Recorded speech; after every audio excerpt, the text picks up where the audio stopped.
And if you are a discerner of our times, you know we are in a season where keeping up with all things predicted keeps one very, very busy. The Bible talks about the future, and the future is actually here. My two guests and I will discuss that today. Amir Sarfati travels the world unlocking the mysteries of what the Bible predicts for the last days. He lives in Israel and found the Messiah through the Jesus film shown in Israel. He has been at 2 of my Understanding the Times conferences. Will be with us this fall on October the 7th. Pastor J.D. Farag is pastor of Calvary Chapel, Kaneohe, Hawaii. He has produced regular prophecy updates via YouTube for over a decade with tens of thousands of viewers weekly. Both are watchmen on the wall, sounding an alarm, and the biggest alarm they are sounding is this: time is running out. What does that mean for you and your loved ones? We'll give contact information just a little bit later. Pastor Farag also joins me this fall on October the 7th. Say more about that just a little bit later. Gentlemen, welcome, one of you in Hawaii, the other in Israel, the miracle of technology. Thank you for joining me. JD, let me just start with you, but I want you both to feel free to jump in and answer any question I'm addressing here. Just because I'm sort of addressing Pastor Farag, Amir, you just feel free to comment as well. But you have said more than once, JD, in your weekly online updates, that a Trump presidency means the eschatological or end-time clock is moving along even faster than before, that the outline of things to come in the Bible are certainly not on hold. They are escalating, in fact. Why do you feel that to be the case? They're escalating under a Donald Trump. Chiefly because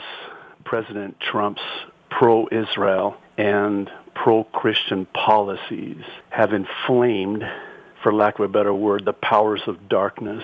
And the devil knows he hath but a short time, we're told in Revelation 12:12. In Revelation 20:12, Jesus said, "Behold, I come quickly." And the word he uses for quickly is a very interesting one in the original language of the Greek New Testament. It's the Greek word tachos, where we get our English word for tachometer, that measurement of revolutions per minute, or RPMs if you prefer, meaning that the time is set and things will be revved up at the time of the end when Jesus comes. And certainly things are revving up. And what's happening now, what we're witnessing now, especially with Trump being so pro-Israel, we are seeing now the powers of darkness rising up, unleashed, if you will. And it's the likes of which I believe we've never seen before, nor will we ever see this side of the rapture. Okay. But JD, you also said, this is a quote, "We are in a very dangerous place now as a nation and the world in general." Clarify what you mean there. So the main reason I believe that we are in a very dangerous place as a nation is because the anti-Israel, anti-Christian left will not sit idly by, which is what we're now seeing vis-a-vis the likes of one Barack Hussein Obama, who many believe is setting up, even as we speak, a shadow government to destroy President Trump. As for the world in general, specifically as it relates to Israel, Jesus provides us with a somber warning concerning the elect at the time of the 7-year tribulation, the Great Tribulation. He says in Matthew 24, verses 21 and 22, "For then shall be great tribulation, such as was not since the beginning of the world to this time, no, nor ever shall be. And except," very interesting, "except those days should be shortened, there should be no flesh be saved, but for the elect's sake, those days shall be shortened." Here's the bottom line. I'm personally of the belief that the world now, especially with a Trump presidency, is one click of the mouse away from all hell breaking loose, namely the Great Tribulation. Amir Sarfati, why don't you weigh in on this as well? I believe that there is absolutely no doubt that we are on the brinks of a very, very major war in the Middle East. And in America, I must say, the lawlessness is going to increase. And Europe, as we all can see, is in shambles, and as a result of the uncontrolled wave of immigration that brought up crime into unbelievable numbers. In the streets of France, in the streets of the Netherlands, in Sweden, by the way, President Trump, I think, did touch a very important point of a very good example of how the illegal immigration is bringing down society. There is no doubt that the world right now is either busy in looking for alternatives for Trump or ridiculing him, but the fact that he's there is actually causing the world even to go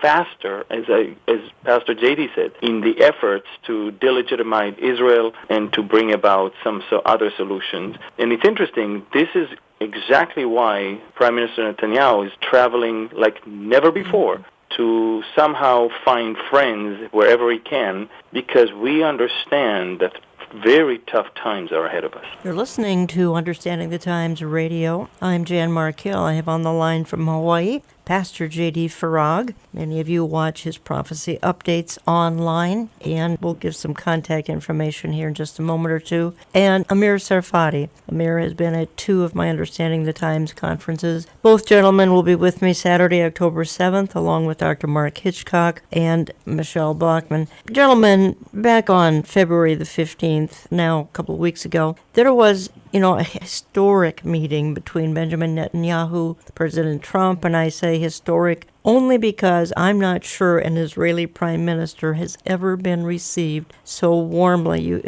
Prime Minister Netanyahu was beaming ear to ear. An 8-year nightmare is over for him. And I've talked a lot on this program about the global elite, the one-worlders. Let me start with you, J.D. Farag. Do you think they're going to stand for a strong America under President Trump and for this new climate of cooperation between Israel and America? And then we'll get a response from Amir. It's so important to understand that these protesters that we see on the streets of America are paid by George Soros, who to me is the personification of evil.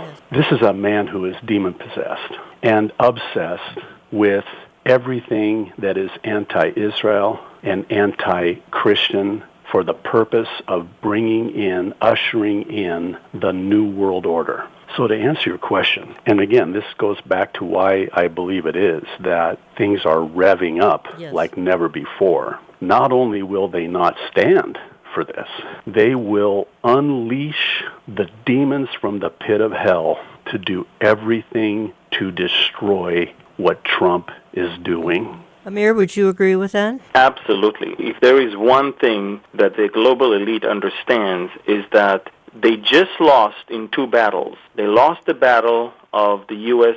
presidency, and they lost the battle of the United Nations Security Council. If you heard the American ambassador to the UN, you understand that the Security Council will not anymore, at no point, condemn Israel unilaterally and will put the blame on Israel as the problem in the Middle East. So right now, the global elite needs to do something else. They need to somehow cause the delegitimacy of the Trump administration, and at the same time, somehow cause division even within the area in the Middle East. Iran and Russia are right now under a lot of pressure. I mean, when I say a lot of pressure, I have never seen anything like that before. There's a lot of stuff I cannot talk right now about from what we know that is being done right now. But just from what has been released, Russia, it's supposed to be right now ceasefire, by the way, and it's supposed to be almost the end of the battles in Syria. Russia started a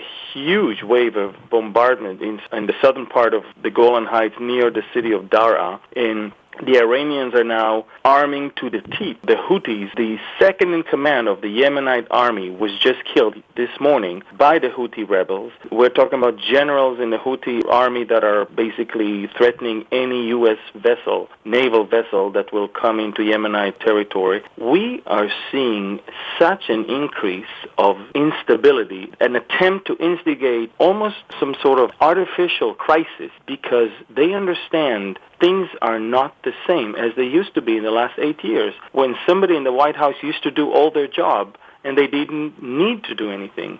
Right now, they need to work hard on somehow destroying America and destroying Israel. And they need to do much more than just be there and stay quiet.